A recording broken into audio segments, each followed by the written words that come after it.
Hello, today we are going to be looking at the Casebooks Home Study Form. Remember first that the Home Study Form is just one element to the overall home screening process. That process is outlined under the Home Screening category in the right side of your screen under the Home Study Form itself, the Home Study Reference Questionnaire, addendums, and the different interviews along with the special needs checklist and the home resource preference. We will start by clicking a new instance.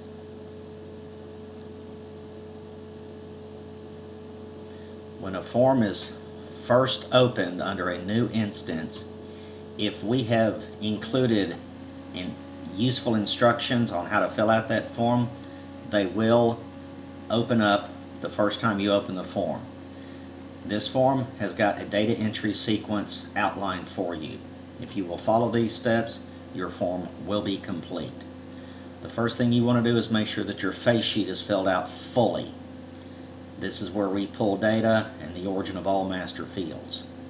The second thing you'll want to do is make sure that you've got home people set up in your system. This is the people link in your left navigation.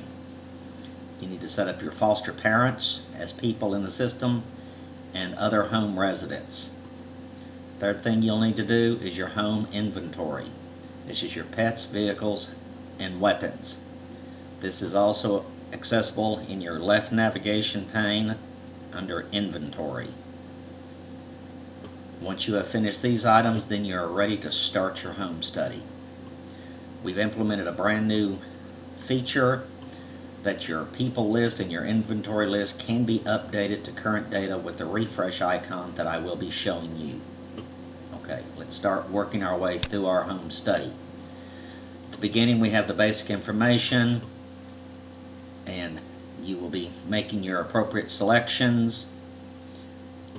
This piece of data right here, this is an example of a master field and where we are inputting data that you filled in on the face sheet.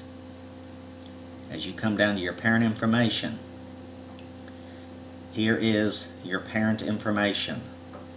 You'll notice we have the name, we have the role, gender, phone, email, social security number, date of birth, age, method verified, all this necessary information.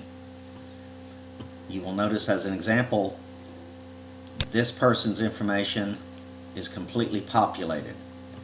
Here is his spouse. The information is not populated yet. Let me show you how you would get to the refresh icon and how you would refresh and actually bring this data in to your form without having to type that information more than one time. We're going to do a save and done on this form even though we're not ready to truly start. But you see we have an error because there's a required field that must be filled out before we can save this form. We can either navigate to that field in the form. If we don't know where it is, we can click on that field link right here and we will take you to that field. We can now fill in this field.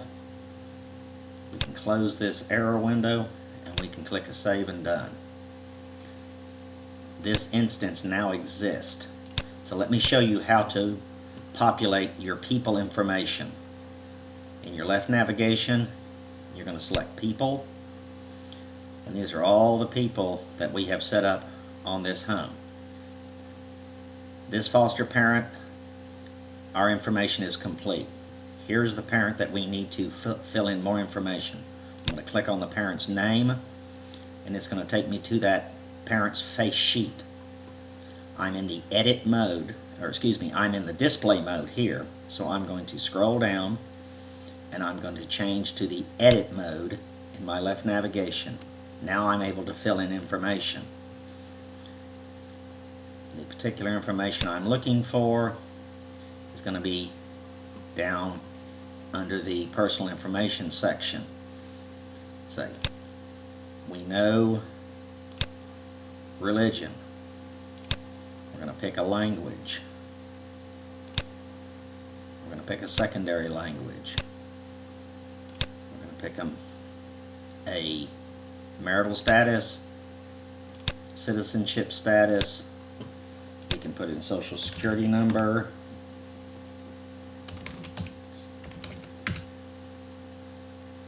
We could select our education level.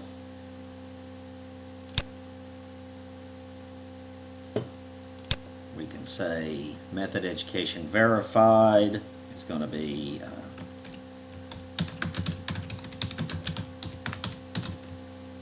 high school diploma. Oh, got a spell error. You'll notice that Casebook uses your browser's spell checker, and you'll see the underline.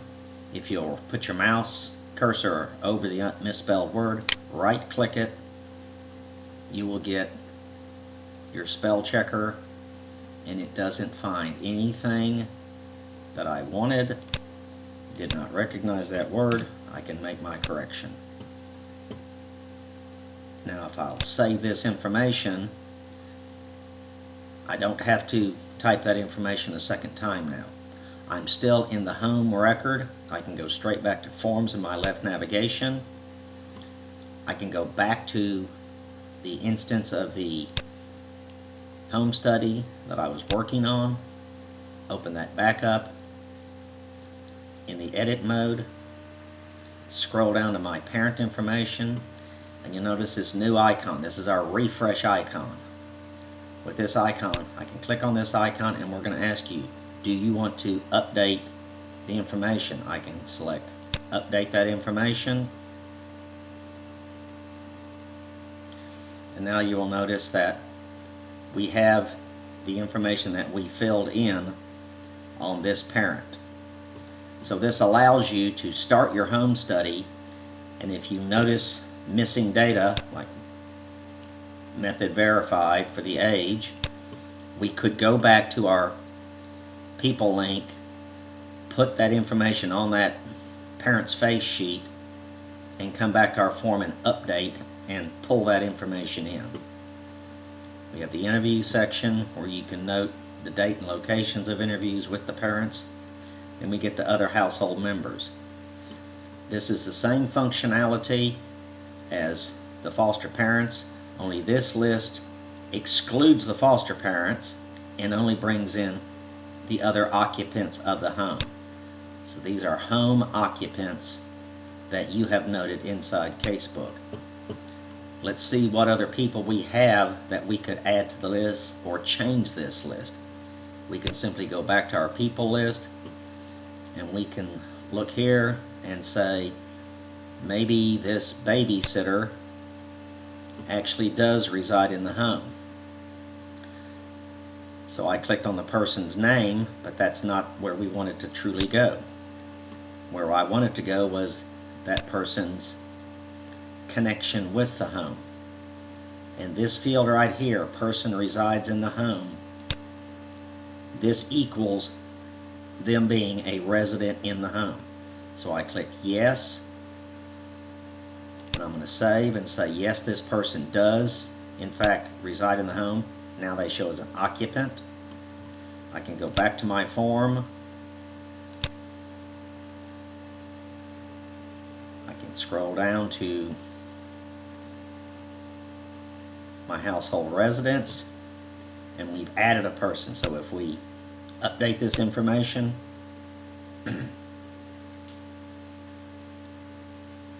we now show this person in the home. If this person did not belong in the home, we would go back to their home role connection, say that they do not reside in the home, refresh, and this person would be removed from the list. We have the frequent visitor information, and here is your definition of who qualifies as a frequent visitor by standards and contract. Under the pet information, again, you'll see the refresh icon. We can pull in current data if we notice that a pet needs to be added or removed. We can go to our inventory.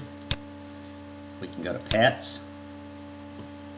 And let's say Fluffy is no longer a part of this home. We can edit Fluffy. We can make Fluffy inactive. Save that data. Quickly go back to our form, reopen it. And if we want a fast way to find our pet information, we can use our table of contents. Link, find pets, and we are right there at pets in our form. We can refresh our pet information. And you'll notice that we've just brought in current active data. You have your references. References are attached as separate detailed documents. And here is designed to put a summary of the references. Financial information. This is another unique functionality to Casebook. You can put in decide your income. Let's say it's based on annual through W-2s and total income of, let's say, $50,000. Now, under your household expenses, I want you to sort of pay attention to this calculated field down here.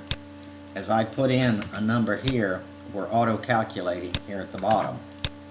As you put in these figures, we are auto-calculating the total for you. So you don't need to get your calculator out. We've got you covered on that one. Then we get into the more detailed clinical information, personal characteristics, history of marital relationships, history of residence, criminal history, motivation to provide care, fertility of the applicants, health status, home and surroundings, safety issues. Here you will see, here's your weapon inventory. Again, have the same functionality to update this to current information. If you need to modify this information, you go to your inventory interface, in this case weapons, you would modify it, save it, come back to your form, refresh, and your current information would be available. You have your disabilities of applicants, quality of marital and family relationships, on and on and on now through your clinical information. Then at the bottom of the form, and another quick way to get there is using our table of contents. We want to go down and look at supporting documents. Here we have provided a checklist to remind you of what documents are required to be attached to and become a part of the overall home screening process. And then finally, your recommendations. Here we are showing Form ID 228, which is your special needs checklist.